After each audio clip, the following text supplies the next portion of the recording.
Maaluma godhu jirti kun.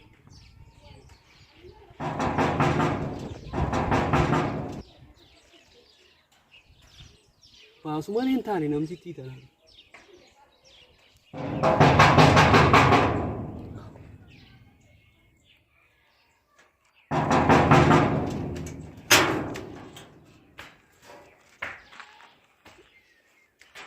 Maali qoy dila kana maal godhu jirta? Mana keessa jira hin dhageenye ture. Ayzaamee kanas dhaabbachuu jira. Hin dhageenye haaduma. Hoosee Marmaana keessa jirta azaa dila kana? Nama silaa'u.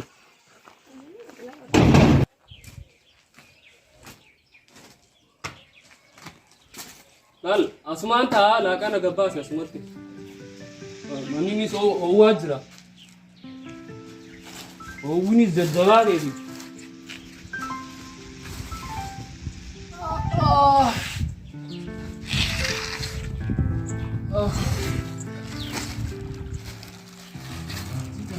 Godaa barsiira.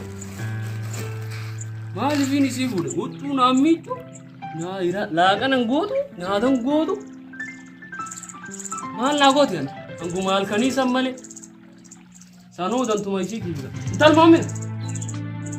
Moomin an jahu. Baasi gaa laaqana gat. Ingoone laaqana. Ha? Ingoone. Maal jechuudha? Wayna kannate. Maal godhu jira? Gabbay gat. Bay gat. Seemna raasi fagaadhu. Maal naa goota asirra? Maal naa gooti yoo laaqana naan goone yoo tuuna raamiin. Anguma halkanii sanii fiin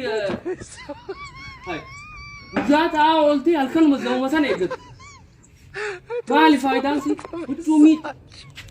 Wanni isii fuudhee baru ka huccuu narraa miidha. Akka nyaata naa gootu.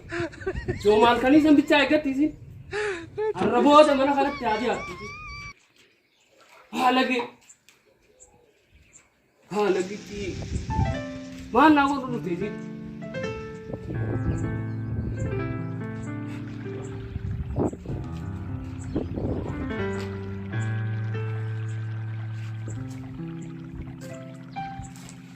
Si malee jiraachuun danda'uun asee deemsa.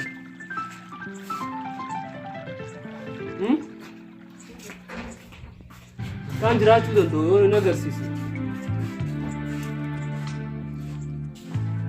Eessa na laallatte isin?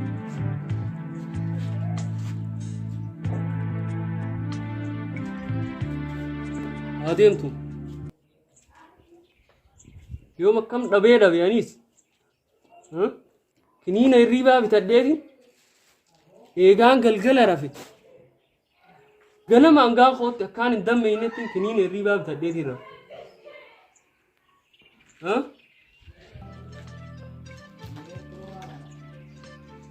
Halkan kana guutuu akkaan hin dammeenyettiin kiniina hirribaa bitadda malee akkamittiin jiraachuu dandeenya duuba. Isii taatu ofirraa adeemsi. Yeroo akkamiin taatu?